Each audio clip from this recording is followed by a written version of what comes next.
Hey, everybody. Welcome to the show. Around the Nation right here. Jeff Waldorf here with you on this Monday evening. Welcome. Everybody, please like and share the stream if you haven't already, or at least share. Sharing is caring. And maybe like later if you like what I'm talking about. Okay, so we got some good stories today. We, of course, more rage tweets against the New York Times from President Baby in Chief. Then we also have him complaining that he doesn't have a holiday in his name. That's fun and also slightly ridiculous, considering this is the most powerful man in the world. Then we've got more important stuff, including the arms deal with Saudi Arabia. Now, that's super important, super relevant, and might actually end up having good news about that. So wait. Then we've got a clear case of corruption inside the Trump administration. I know, shocker, right?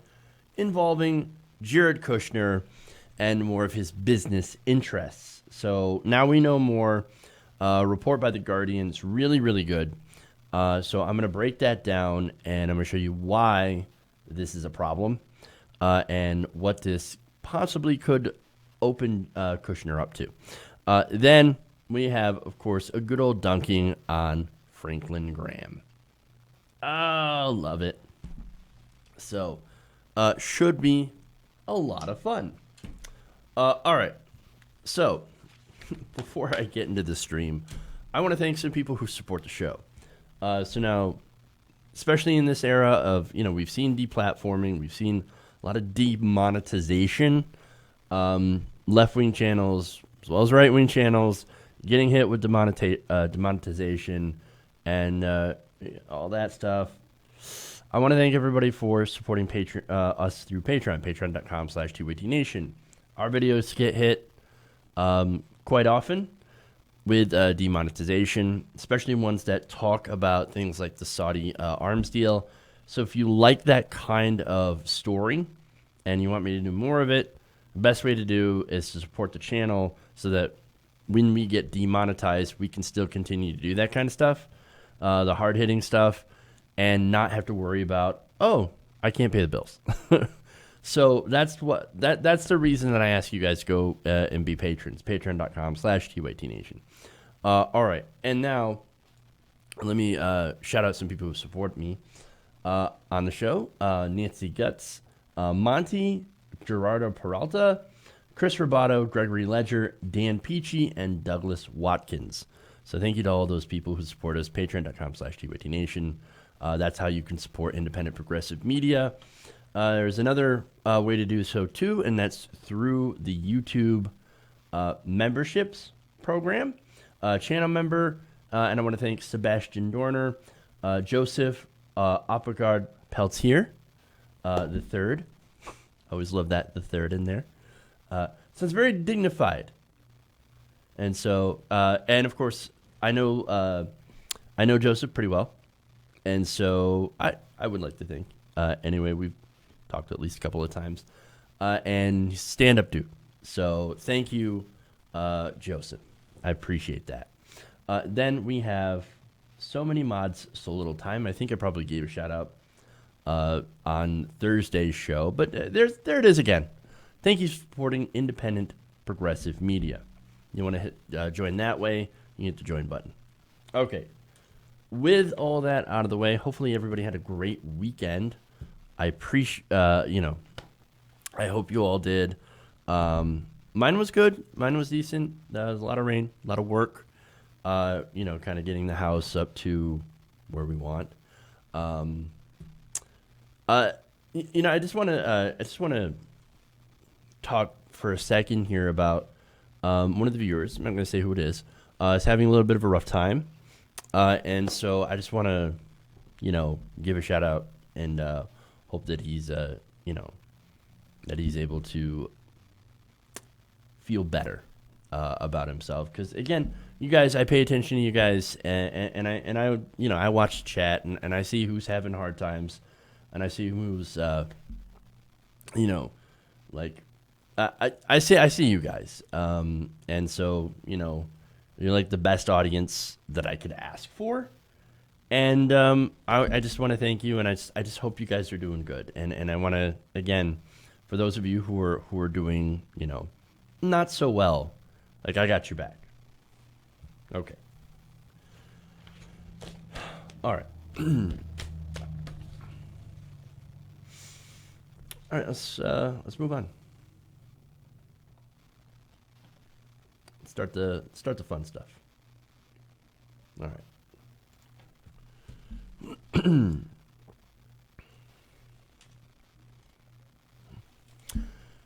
Now, President Man-Baby Trump recently accused the New York Times of practicing what he called sick journalism in a tweet he fired off earlier today. Now, here's the tweet. When will the failing New York Times admit that their front page story on the New Mexico deal at the border is a fraud and nothing more than a badly reported hit job on me? Something that has been going on since the first day announced for the presidency. Sick journalism. Oh, now what in the world is he talking about? Okay, well, the Times recently published a piece on negotiations with Mexico. Now, according to the paper, Trump had claimed that the Mexico deal had some secret provisions. Well, they're not so secret if you go blabbing about them. Now, those are provisions that Mexico didn't really come out and said that they agreed to, or at least that we know of. Now, of course, a report came out later where Trump is slightly right, and that's a weird sentence to say, but that basically Mexico had said, okay, well, look, we'll be okay with, if this doesn't work out, we'll be okay with some sort of asylum deal, but we really haven't worked it out quite yet, and we're in the middle of negotiations. Now, as you're going to see, that's different than what Trump had actually claimed. Per the report, Mr. Trump insisted that Mexico had agreed to take significant actions to stem the flow of migrants at the border with the United States that had not previously taken, and that some of them had yet to be revealed. Well, it turns out that's obviously incredibly false. They actually had agreed to do some of these things before, which included, of course, taking their National Guard and placing it at their border. So to try to lessen the flow of migrants coming in from Honduras, El Salvador, etc. And again, they had talked about doing that previously. Now, Trump had said, quote, on Twitter, "We have been trying to get some of these border actions for a long time, as have other administrations, but we're not able to get them in full until our signed agreement with Mexico," which there is no sad agreement. Or, I'm sorry, no signed agreement. Said sad there for a second, but again, you'll see why. Now, the question is, of course, why mention them unless you're ready to unveil them, right? Which clearly you are not. Well, because it's Donald Trump. Donald Trump's lying. He straight up lies about things that he shouldn't actually be. Look, I say you shouldn't lie, right? You shouldn't lie no matter what. But again, we're dealing with politicians, of course, and Donald Trump. He's just a compulsive liar. He's pathological. He can't help himself, right? So when you say Donald Trump is lying, nobody is really surprised. Say, hey, Donald Trump's lying. You go to somebody on the street, Donald Trump's lying about this. Most of the time, you're just going to get a blank stare like, and he lies every day. I mean, he's got thousands of documented lies. But okay, anyway. Now, the trouble with this, right, among the fact that it's just being completely dishonest, is you also have, for example, with negotiations, and this entire thing is negotiations with the Mexican president. Now, your Mexican president, Obrador, right? And we call him AMLO, right? He is under pressure from his constituents and, critics and things like that to not cave to Donald Trump, right? Especially when it comes to some secret agreement, right? Now, that would be politically problematic for the Mexican president. Now, the idea, according to the article, that the agreement included secret provisions could once again roil relations between the two countries, which have been fraught since Mr. Trump took office. Well, when you start your presidential campaign off by calling Mexicans rapists and criminals, yeah, that tends to make them a little bit angry. It tends to royal tensions. Besides, let's be honest, right? You want to talk about immigration. It's not Mexicans that are coming across the border. It's Hondurans, who, by the way, there's a reason for Hondurans to come over. They suffered a U.S.-backed coup in 2009 that has disrupted their entire country. Now, not only that, you also have Guatemalans and El Salvadorans who also suffered due to the U.S.-led war on drugs. So it appears that we've had a pretty negative impact in Central America with our drug wars and, of course, our tendency to back coups to put in, dictatorial, corporate-friendly strongmen. Now, so the problem with that, and there are many, but one of the big problems is it makes places unstable. It makes it so that you don't want to live there, that you are in constant danger of death and dismemberment. Things like that. That makes you want to migrate somewhere where it's a little bit safer. And of course, a lot of people, since it is the United States that's causing these problems, a lot of people are saying, okay, well, you caused these problems, then I guess I'm going to go to the United States. Might as well, right? So look, Mexico is not sending migrants. In fact, nobody's sending migrants. That's where many migrants are coming from. and besides, okay, so they're going through Mexico to get there, and we know that, right? Now, Donald Trump's so dumb that they call those Mexican countries, Honduras, El Salvador, and Guatemala. Freaking hilarious. But also an incredibly important and super sad situation, and not something that I guess is all too humorous when you really look at what's going on. But anyway, now Trump says Mexico, they're not doing enough. Okay, they're not doing enough to stem the flow of migrants. They need to do something. But wait a minute, it's not their job to stop people from fleeing from to America, especially when America caused a lot of their problems. Not all of them, but a lot of them. Now, as I said, AMLO is under a lot of pressure here to avoid looking like he's going to cave to Donald Trump, while also, of course, trying to avoid the disastrous tariffs that are going to hurt both of our economies. Mexico is one of our biggest trading partners. You do tariffs on Mexico, it's going to be a complete and utter crap show. It's not going to go well. So, we would like to avoid that. Mexico likes to avoid that. So they're going to try to do something, as I said before. They're mobilizing the newly created National Guard units to try and do some guarding at the border, etc. But nothing's going to be enough for Donald Trump unless the flow of migrants is zero. And there's just no possible way that you could actually do that. Unless you're in the United States, which right now has a net zero immigration. More people are leaving than are actually coming in. And the whole humanitarian crisis at the border is a man-made humanitarian crisis. But anyway, the report says that the suggestion that Mr. Lopez Obrador made additional concessions that have not been disclosed could increase pressure in his government. And that's what makes these lies a horrible idea. Again, you could lie to puff yourself up, right? It's called puffery. And that Donald Trump uses that all the time, right? But you're doing sensitive negotiations with the threat of tariffs, which essentially is a tax on American citizens. It raises the price of a lot of the products that that are imported into the country, and so this could have real devastating economic consequences. You shouldn't lie about something like that. That has real consequences. Now you want to lie about, I had the biggest election day crowd ever. Okay, that's stupid and obviously false and easily disproven, right? But at least it doesn't hurt anybody. At least it doesn't have a negative economic impact on the country or two different countries. But this, you don't want to lie about this. That's horrible. But anyway, more. Now, they talk about concessions, right? Well, what concessions are they? Again, I don't know. Nobody has any details about this. So why lie and say that there are concessions? And see, here's my problem with the Times, right? Now, the Times, they do good journalism. And you know, I'm not going to begrudge them that, right?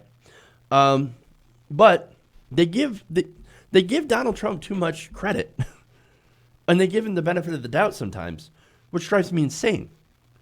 They go on to speculate, by the way, that the concession had something to do with a safe third country treaty. Now, the Trump administration, to be fair, they have expressed an interest in wanting that, right? And let me explain what that is. Under such a treaty, migrants entering Mexico would have to apply for asylum in Mexico for the United States. Now, that, of course, breaks international treaties, international law, as you have to be present in the country to be able to apply for asylum. Now, there's another thing where... hold on here. Let me finish this first. The United States would then have the legal ability to reject asylum seekers who try to enter the country if they had not sought refuge in Mexico first. Now, I guess a supposed middle ground approach. I know the Joe Biden, I guess, just came out, but I guess the concession that could be possible, but what is pretty unlikely to happen, at least according to what I think, my read of the situation, is that people in Mexico would basically wait in Mexico, migrants would. They apply for asylum, but then go back into Mexico to wait until their asylum cases are adjudicated. Would they agree to that? Probably not, but there is the possibility. At least the administration is hoping that, hey, man, if we threaten these terrorists, then at least they could agree to something like that, and then Donald Trump would have his so-called concessions. But in reality, we don't necessarily know what's going to happen, and that's, again, disastrous, right? Because we have this economic sort of Damocles basically hanging above our necks, and guess who's controlling it? Donald freaking Trump, the dumbest man alive. Now, back to the article for a second here. Now, officials from both countries, and this goes to the likelihood of this, said the two sides reached no commitment on such a treaty. And they said the provisions that were included in the deal were essentially reaffirmations of actions Mexico had already agreed to in previous discussions. So what we have right now is a situation where Donald Trump is lying and talking out of his rear. Look, the New York Times, again, they vastly overestimate Donald Trump. They just do. Trump lies, and he lies constantly. And in this case, those lies could blow up any potential deal. Because that's what happens. And that's the final irony, of course. Him saying, I've got secret provisions in this deal that the Mexicans agreed to. When they actually didn't, will do more to blow up the deal than anything else. And the only reason, of course, he claimed it in the first place was to signal to his base, I'm doing something about the immigration. You know, since he can't actually build this wall. I mean, the only section of the wall that's actually built, and it's astounding, right, is a very small section that was crowdfunded by a pretty shady individual. And so we don't actually know if that part of the wall exists because they won't actually give the location. I know, it's crazy. But all he's trying to do is signal to his base, look at me, I'm getting things done, I'm winning. Please reelect me. And it's funny that he says that because right now, he's doing the opposite. He is not winning. He's losing bigly. Sad. Okay. Moving on. More pettiness to come. All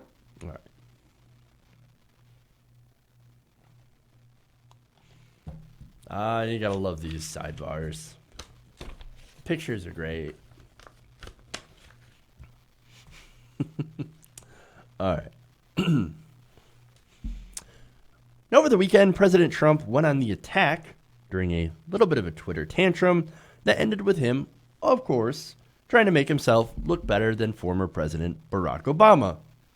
And therefore deserving of a federal holiday.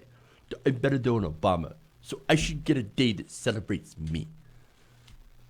I mean, you know what I just realized? Donald Trump is basically the physical living embodiment of a straight pride parade. Yep. Okay. Anyway, now this angry tweet followed a tweet that again called the press the enemy of the people. Just to give you some context here. He said, quote, "If President Obama made the deals that I have made, both at the border and for the economy, the corrupt media would be hailing them as incredible, and a national holiday would be immediately declared. With me, despite a record-setting economy and all that I have done, no credit." I don't think anyone in history has whined as much as Donald J. Trump. I mean, come on. Now, on the question of what has he done? Well, he's done disastrous tax cuts for the rich, which not only boosted stock buybacks and dividends, but also incentivized corporations to not raise wages. Yeah, we did that report last week. It's literally set up to where shareholders, and they have a legal responsibility to do this, so I understand that, said, well, no, if we actually raise pay, if we raise wages for our workers, we get less of a return on investment. No, we are beholden. Like, we are supposed to, by law, maximize profit. And that's what they did. And you know, they'll say, nobody saw it coming. Nobody knew. Nobody realized that trickle-down was again going to fail. No, we knew. We all knew. We all knew. But anyway, now, what else has he done? Presided over the death of net neutrality. And look, a lot of people might have forgotten that. It was really important that we continue to treat the internet as an even playing field, right? That we don't allow corporations to speed up or slow down access to the internet. So, but nonetheless, under the Trump administration, we've seen Ajit Pai, a Trump appointee, eliminate net neutrality. And we are continuing to try to fight to get it back before we lose the internet for good. So super important, right? Not only that, Trump has put babies in cages, threatened war with Iran, got nothing done with North Korea, despite the fact that I wanted him to be very successful in North Korea. He also remade NAFTA, which is basically still NAFTA, but with a different name. Got into a trade war with China and is threatening a trade war with Mexico as we speak. All while our economy right now is a house of cards that is actually a little too top-heavy and is waiting to topple at the next stiff wind, which would probably come from Trump's bloviating mouth.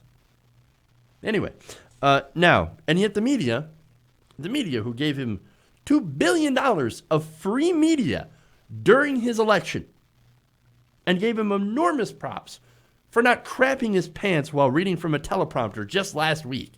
I mean, Morning Joe, you want to talk about pathetic. Watch Morning Joe fawn over Donald Trump for literally reading from a teleprompter. I mean, it's so sad. MSNBC, lean what? Not forward, maybe backwards. But look, not only that, but of course, now Donald Trump is someone that the corrupt, he thinks the media is so corrupt and so out to get him, despite everything the media has done for him in his entire life. It's completely insane. And yet, the corrupt media, evil media, not being fair. They're so unfair after everything they've done for him. But anyway, look, okay. You know what? We live in a freaking nightmare. I mean, run by the dumbest man alive. There's no other way to say it. Because despite being the president, the most powerful man on earth, he is complaining that the media is so mean to him. If I were Obama, the media would would love me and name a holiday after me. No credit, no collusion, no obstruction. I mean, it's clear. He is so incredibly jealous of President Obama. And he believes they're racist stereotypes and what is dubbed as anti-white racism against him. Now, look, that's not a thing no matter how hard-handed he pushes it. There's no systemic anti-white racism in this country. Now, look, I'm not saying you can't be bigoted against white people. There is such a thing, yes. But that's not the same as racism. And not even close to scale. But that's the reason that Trump always brings up Obama, right? He thinks they only praise him because he's black. When I'm obviously so much better than he is. No, you're not. You're a terrible businessman. You went bankrupt 6 times. Did Obama ever go bankrupt? No. Obama is actually incredibly smart. He was better. Again, I didn't always agree with Obama and his positions, right? I, for example, pushed back constantly when he tried to legislate with Republicans and do Republican ideas. That's why I was so against the ACA as it was implemented and wanted to push for a public option. Now I push for Medicare for all because I think it's the only way to go, right? And so, and look, there's video going back. And you can watch that, and you can watch where I disagreed with President Obama. But ain't nobody can say Obama wasn't a smart man and that he wasn't a decent president. In fact, I think, in my opinion, President Obama was the best center-right president we've ever had. Socially liberal, fiscally corporatist. Is what it is. But he knew how to put together a coherent sentence. He did. He actually knew how to govern, even though, again, he was to the right of most of America when he was governing. When he was campaigning, he was with most of America, but not, again, sadly not when he was governing. Donald Trump is nothing like Obama. Donald Trump is a walking reminder of the amount of brain damage a person can get from watching too much Fox News. I wouldn't name a toilet after Donald Trump, much less a national holiday. And I think a lot of Americans would agree. We would agree that we like presidents who aren't racist, bloviating criminal con artists like him. Okay. I think we had enough on that one. All right. Let's move on. Now to some important, very serious stuff. Let's go to the arms treaty. Or arms, whatever.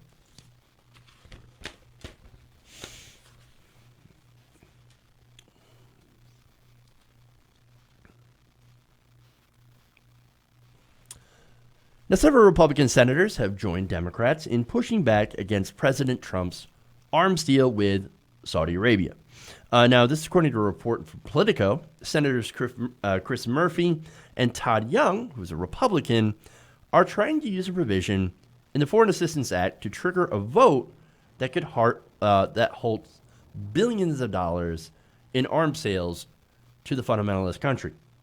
Now, of course, the reason that they're going this route, they're going procedural, is so that they could first get a report on Saudi Arabia. Now, that report will likely look and examine Saudi Arabia's terrible human rights records. Now, the whole goal of that, of course, is to force a vote based on that information where you could make the case like they're such bad human rights abusers and they have all this that's going wrong that we should not be selling arms to them. Now, according to Todd Young, he said, quote, "Our arms sales to Saudi Arabia demand congressional oversight. This bipartisan resolution simply asks the Secretary of State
All right. Well, that was fun. My computer exploded. Not literally, of course. But I did have a little bit of a technical issue for you guys. So, I don't know. Crashed my computer. That has never happened for the stream. Hopefully it does not happen again. And hopefully I did not lose those first couple of segments. So, okay. Anyway. So let's get back to where we were doing. Let's go back to, let's see, this story. No, not that story. Wow. All right. Here we go. Okay. I tell you, man, weird. Okay.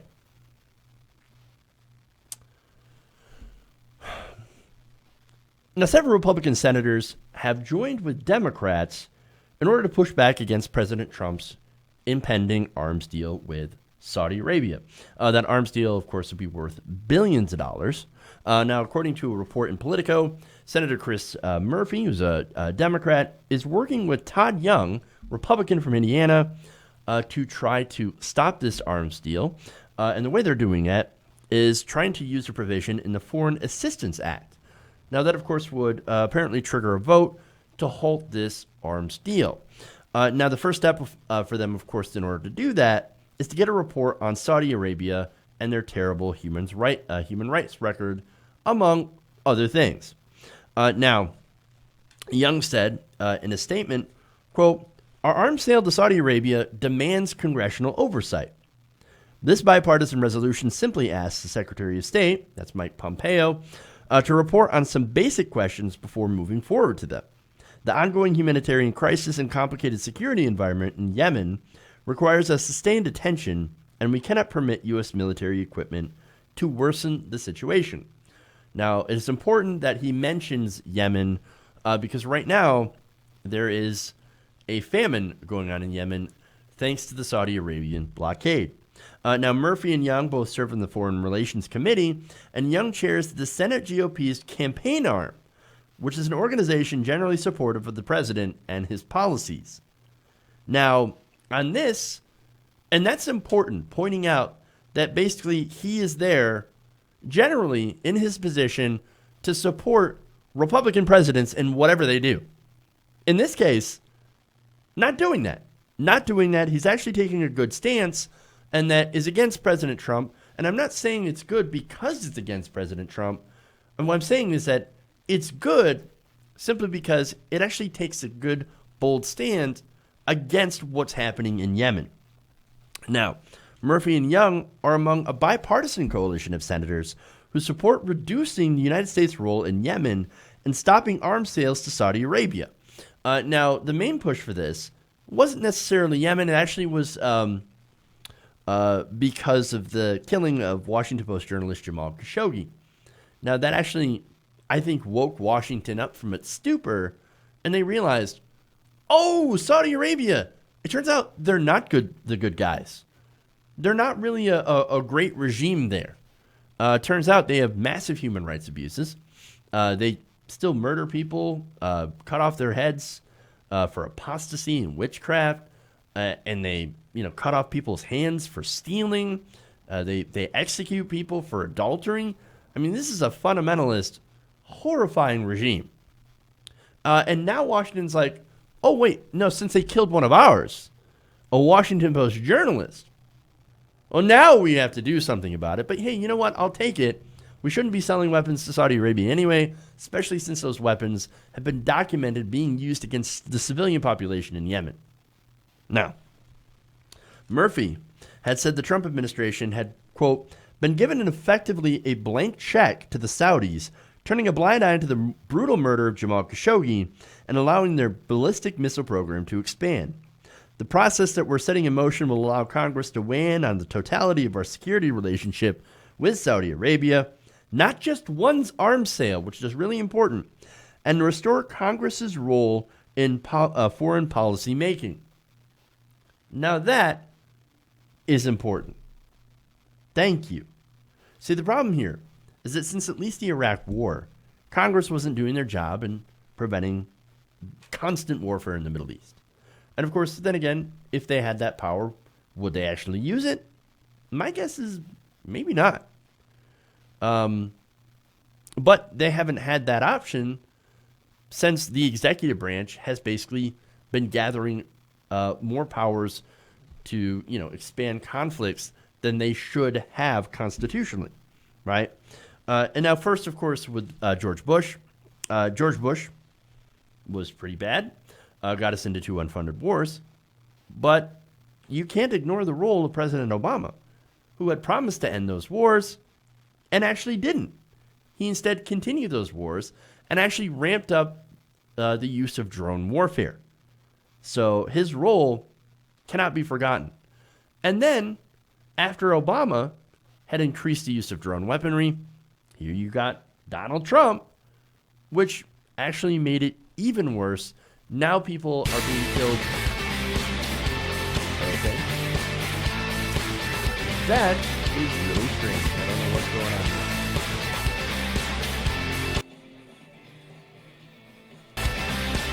I'm having a minute. Okay. I don't know what's going on here today. I'm hearing music. I don't know if you guys are hearing it. I'm hearing it. That's it. What the heck is going on?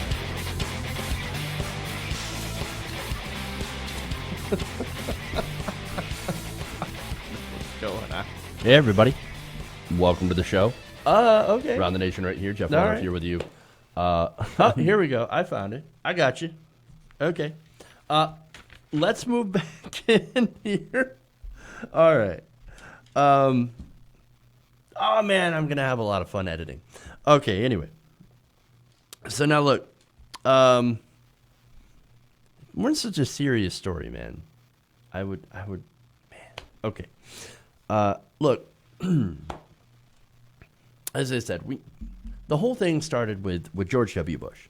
And then it continued in the Obama administration. Now, President Obama promised to end the war started by George W. Bush, the 2 disastrous wars, Afghanistan and, of course, Iraq. But also you had drone strikes in Yemen, and that was, of course, carried out a lot by the Obama administration. They massively increased the drone program. And, of course, when Donald Trump got into office, he also expanded the drone warfare program, and that caused even more civilian deaths. And so you had this long line of executive power when it came to launching these attacks, signature strikes, etc. And so I'd like to see a lot of that power return to Congress, where it actually should be. And besides, here's the thing, right? Now, the irony of Donald Trump is, of course, he promised to put America first, right? And to not get us into more wars, or to not continue the failed policy, foreign policy of the past, right? Now, if you're a conservative who's against endless war, and they do exist, by the way, you're likely not happy with Donald Trump. You shouldn't be happy with Donald Trump, okay?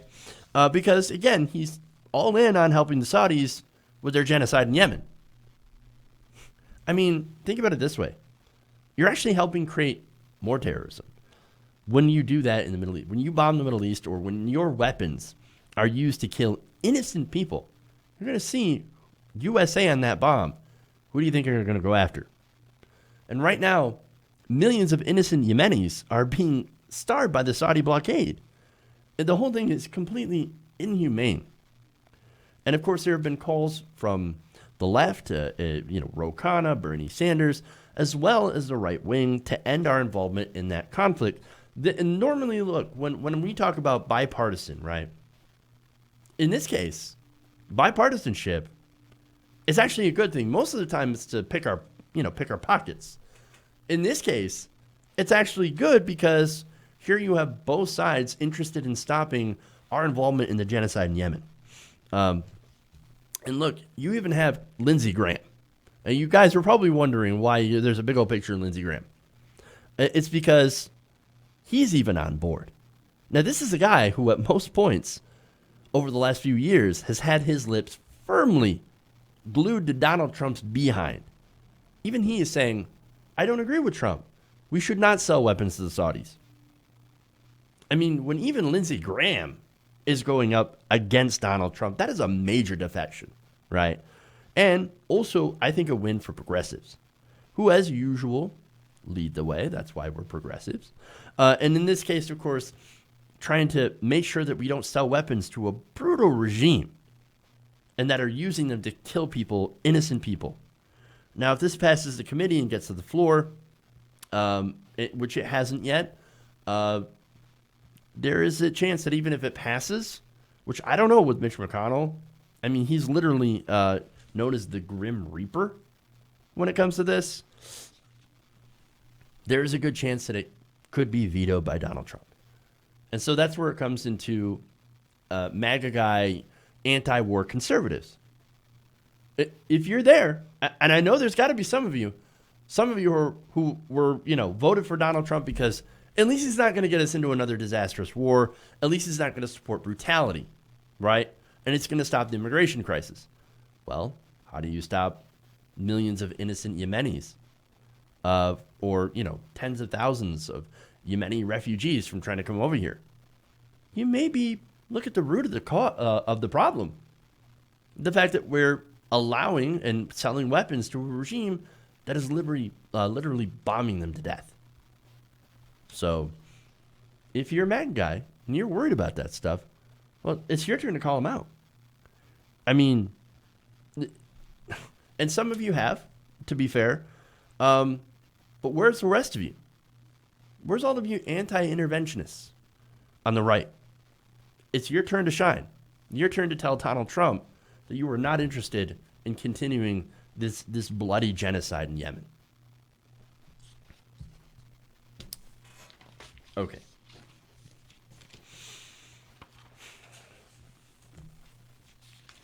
I think I'm going to have to maybe skip the Kushner story till tomorrow. I don't know, that the whole computer explosion kind of did not help. So here's what I'm going to do.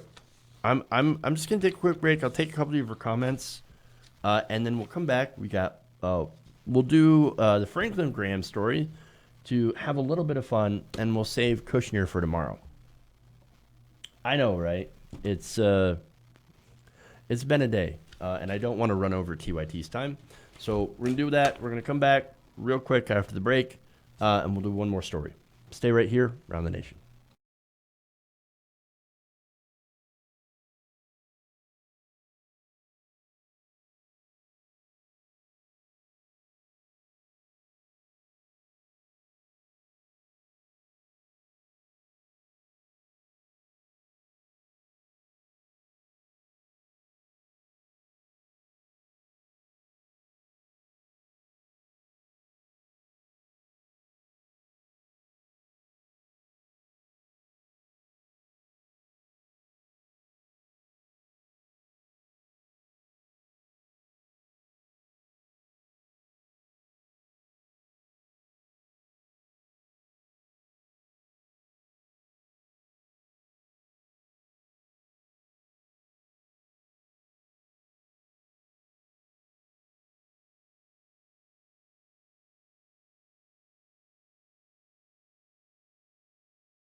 All right, welcome back. Wasn't gone for long. I told you, quick break. Okay. I think now that everything seems to be working well for me, yay. I have time for one comment here, and I think it's really important. It's a member comment from Elwell, who says, tell me again, how these Republicans are any different from those Wahhabist Muslims they hate so much. Their ideologies actually line up pretty well. Yeah, I mean, fundamentalists are fundamentalists, and they're all pretty similar. But then again, not all Republicans are fundamentalists, just like not all Muslims are fundamentalists. So you do have to remember that too. Gradations, things like that. And there are things that you can work with some conservatives on, even though we disagree on a lot of other things. My hope that the Democratic Party doesn't work with Republicans when it comes to economic issues, because on those issues, we do not see eye to eye whatsoever. But on things like being non-interventionist, there can be an anti-war right. They're really, really hard to find, but they are there. They do exist. And, you know, just trust me. They're there. Okay. Anyway. So let's go. Let's have our final fun story. Okay. And, of course, it has to do with religion. Interesting. All right.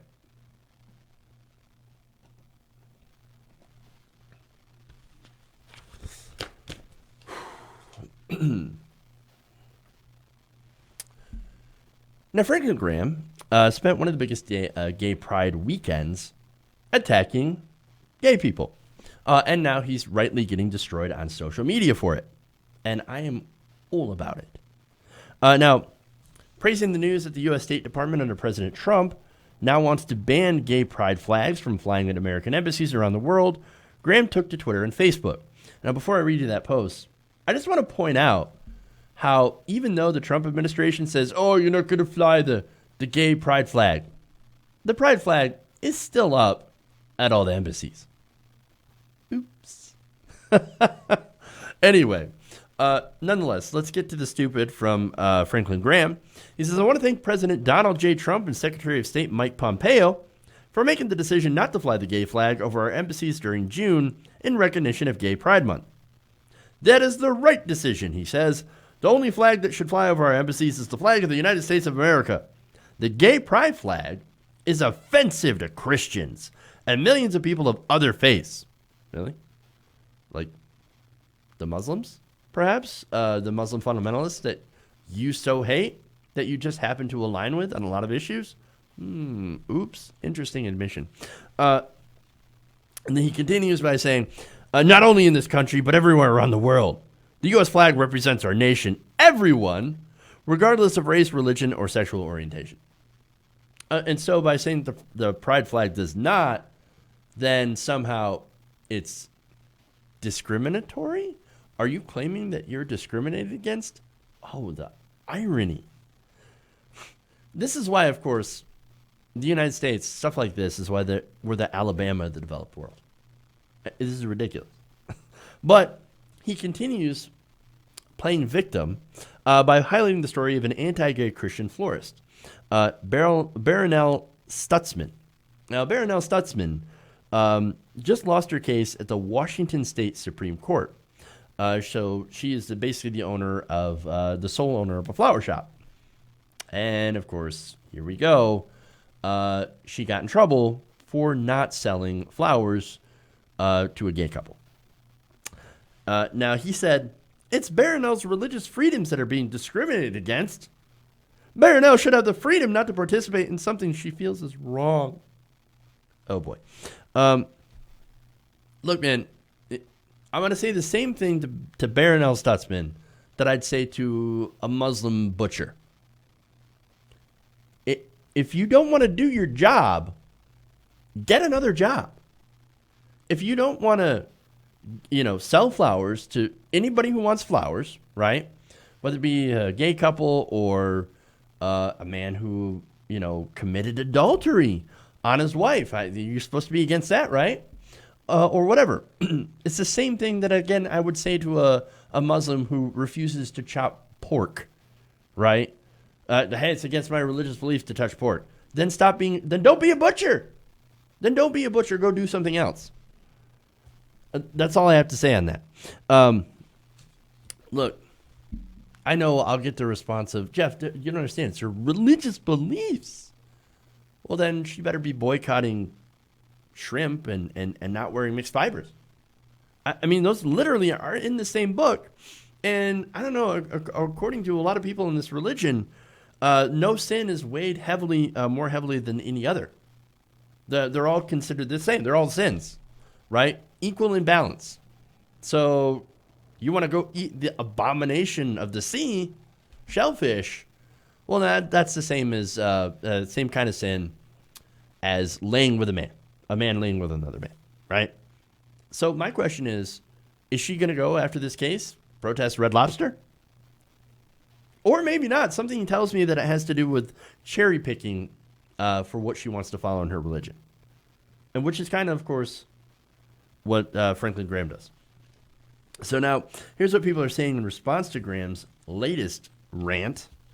Robbie Hurtlocker says, I'm sorry, not Hurtlocker, which would be an awesome name. Hurtlocker says, I'm a Christian. The pride flag doesn't offend me. What does offend me is Franklin Graham hijacking Christian vocabulary to promote his own brand of empire-exhausting, oppression-ignoring, hypocritical American nationalism.